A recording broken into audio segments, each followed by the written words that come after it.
الحمد لله ولي الصالحين، والصلاة والسلام على المبعوث رحمة للعالمين سيدنا محمد وعلى آله وصحابته أجمعين. السلام عليكم ورحمة الله تعالى وبركاته. وعليكم السلام ورحمة الله تعالى وبركاته.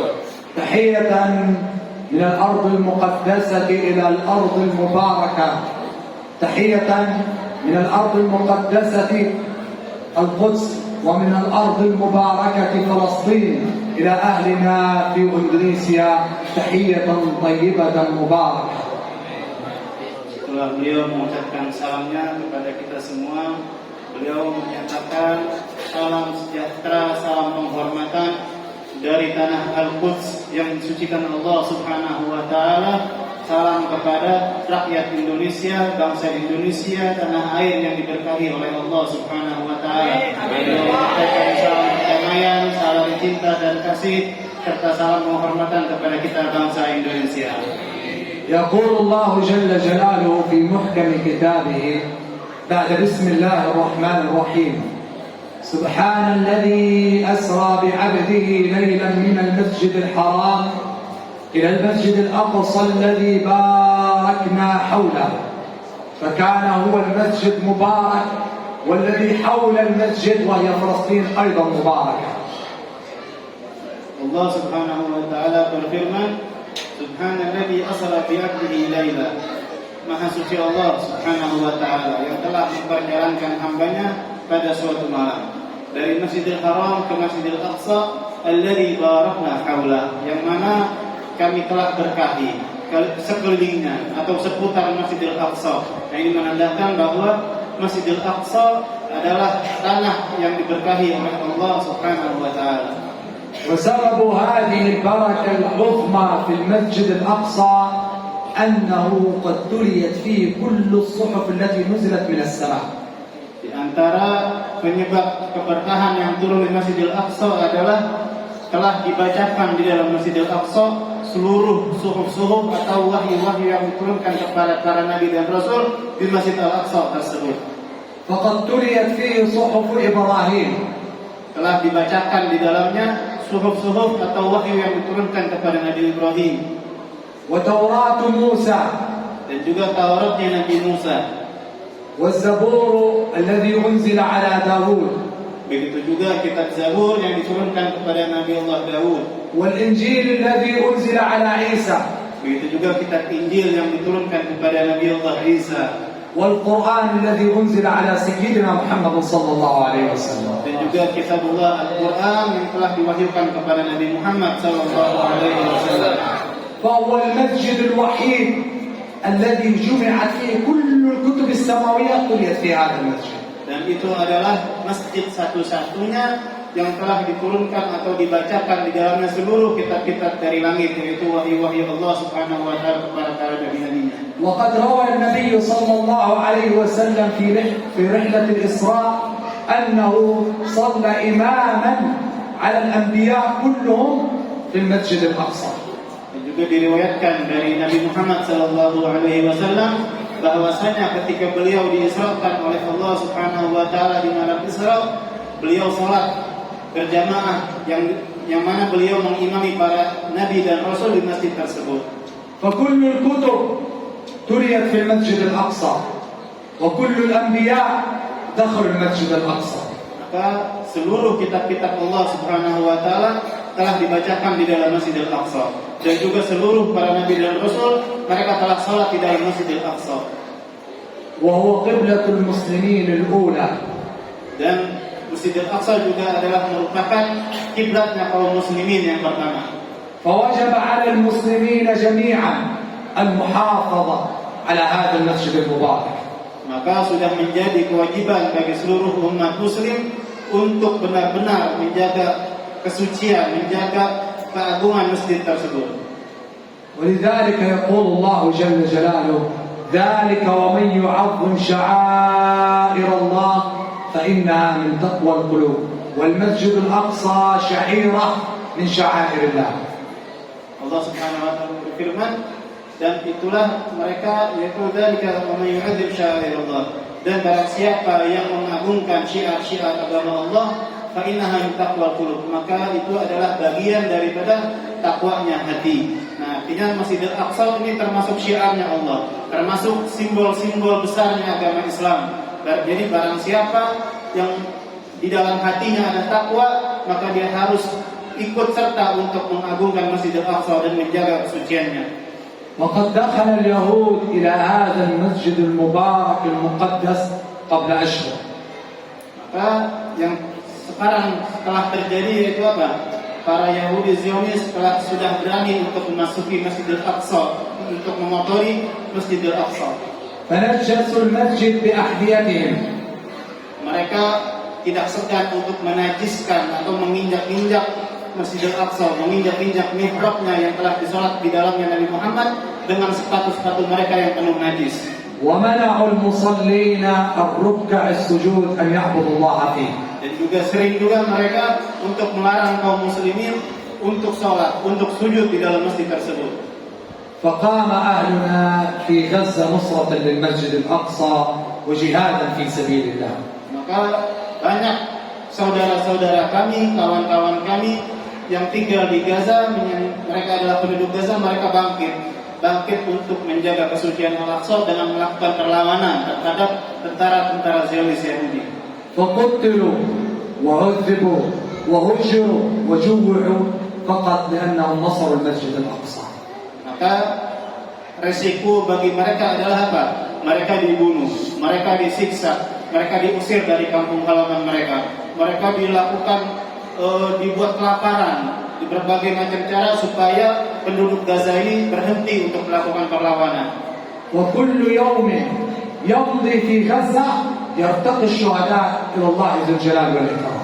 Maka setiap hari akan kita dapatkan bahwa di kota Gaza tersebut akan selalu ada berita bahwa setiap harinya ada syuhada, ada orang yang wafat, ada orang yang terbunuh, ada orang yang terluka.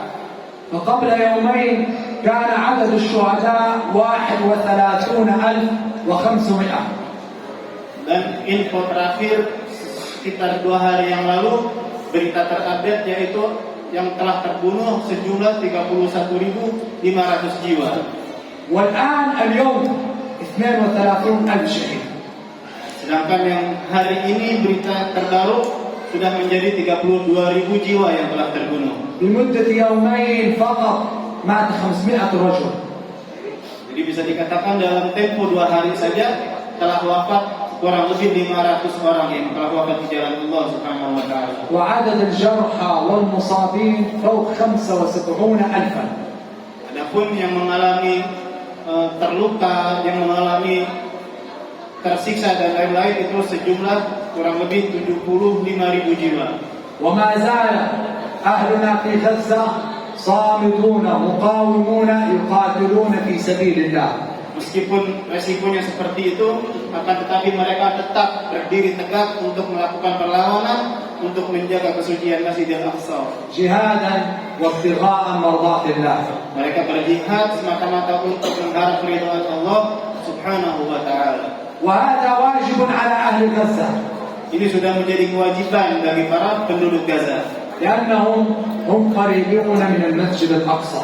Karena mereka apa? Mereka posisi mereka, jarak mereka sangatlah dekat dengan Masjidil Aqsa. لكن الآن السؤال هنا في إندونيسيا.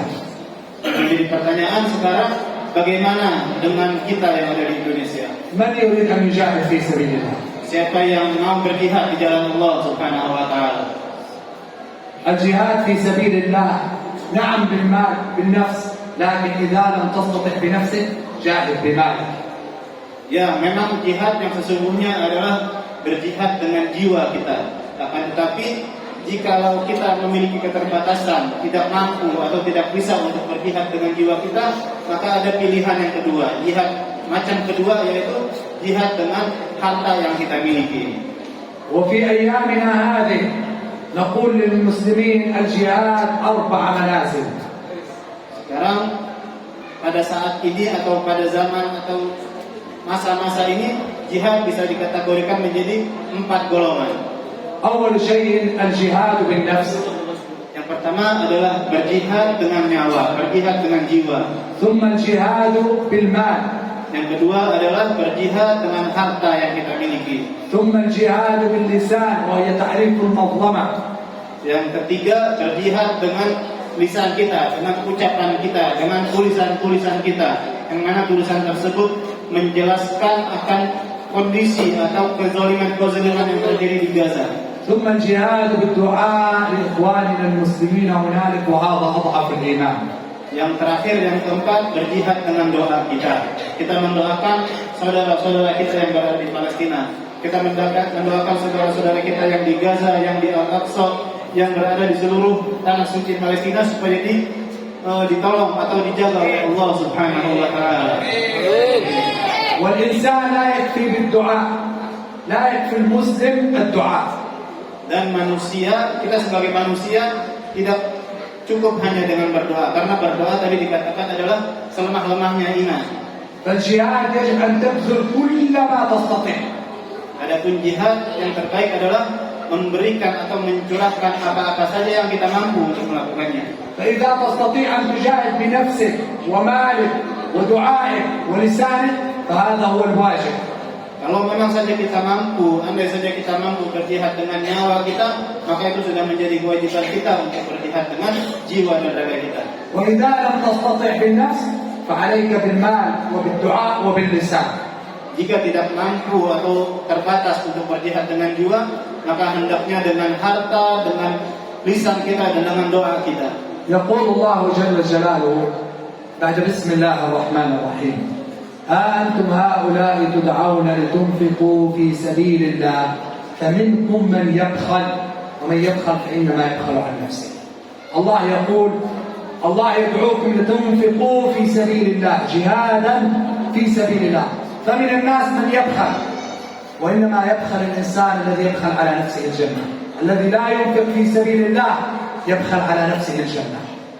Ketika Allah Subhanahu wa taala telah menjelaskan sebagian orang ketika Allah Subhanahu wa taala menyeru untuk berinfak di jalan Allah, Allah memberi sebuah gambaran. Sebagian orang mungkin ada yang menahan hartanya, ada yang tidak mau menginfakkan hartanya. Di situ Allah Subhanahu wa taala memberitahu bahwa siapa saja yang fikir, maka sesungguhnya dia telah fikir terhadap dirinya sendiri.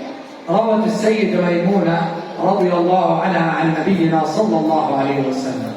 Diriwayatkan dari salah satu sahabat yang bernama Siti Maimunah.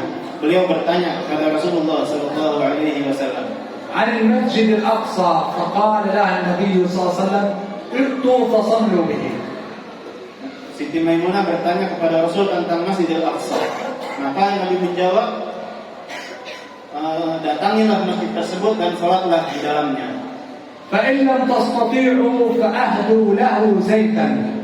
Jika engkau tidak bisa salat di dalamnya, jika engkau tidak bisa mengunjunginya, maka berusahalah untuk mengirim kepadanya minyak. Artinya mengirim kepadanya bantuan, mengirim kepada untuk Masjid Al-Aqsa ini hal apapun yang bisa menjaga keutuhan keberadaan Masjid Al-Aqsa tersebut.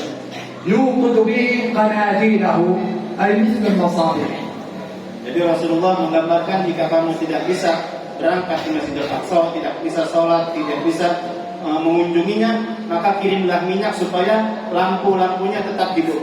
Artinya apa? Kita mengirim apapun yang bisa kita kirim supaya Masjidil Aqsa ini tetap ada, tetap utuh, tetap terjaga, supaya tidak dihancurkan, supaya tidak dinodai oleh Yahudi Zionis yang ada saat ini. فهكذا كما صليتم فيه، أي من أهدى إلى المسجد الأقصى كأنه صلى في المسجد الأقصى. Dan Nabi juga menjelaskan barang siapa yang telah mengirimkan minyak tersebut atau bantuan-bantuan tersebut ke Masjidil Aqsa, maka seolah-olah dia telah salat di dalam masjid tersebut. ودائما عند إفطارك في رمضان دائما تذكر أن إخوانك الآن لم يفطروا. Dan juga setiap kita berbuka puasa di bulan Ramadan ini terutama, coba sekali-kali atau setiap kita berbuka, ingatlah saudara-saudara kita yang berada di sana, yang berada di Gaza, mereka sulit untuk berbuka puasa. تتوقف عن الطعام 8 أو 10 ساعات فتشعر بالجوع. kita ini artinya telah berhenti atau kita menahan diri dari makan dan haus selama kurang lebih 10 jam, 12 jam, 13 jam. Nah itu kita sudah merasa kelaparan dan kehausan. وإخوانكم في غزة قد توقفوا من الطعام أشهر وللآن صابرين محتسبين. Adapun saudara-saudara kalian yang berada di Gaza sana, mereka telah menahan diri dari lapar dan haus selama berbulan-bulan. Mereka tidak bisa makan kecuali hanya hal-hal yang tidak seberapa, tidak bernilai harganya, makanan-makanan yang sangat rendah. فليس من الإيمان أن نشبع وإخواننا ما زالوا يجوعون ويموتون جوعا في غزة. Maka tidaklah iman kita sempurna kalau kita hidup dalam keadaan yang kenyang, sedangkan kita tidak ada kepedulian terhadap saudara-saudara kita yang dalam keadaan kelaparan.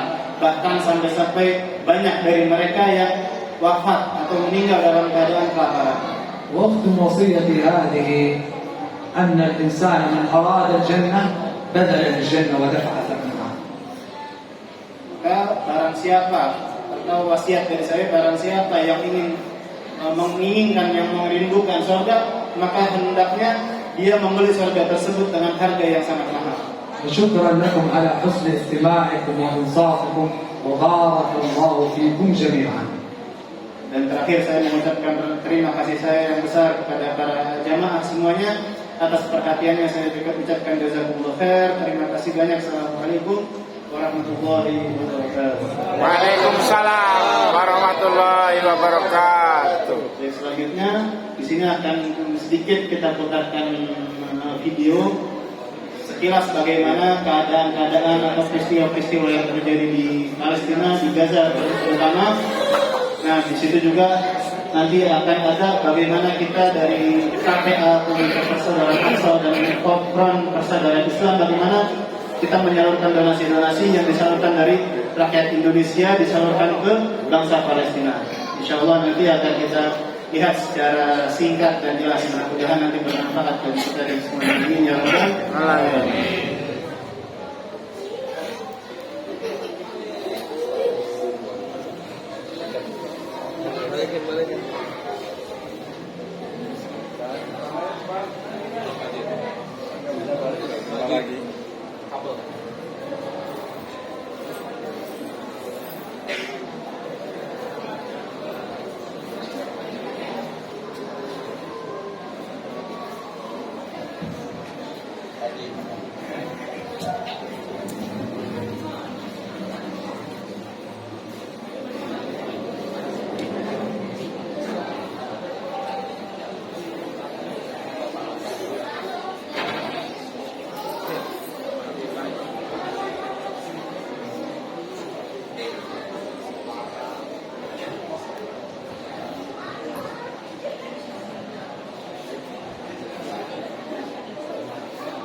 Nggak aslinya kelihatan.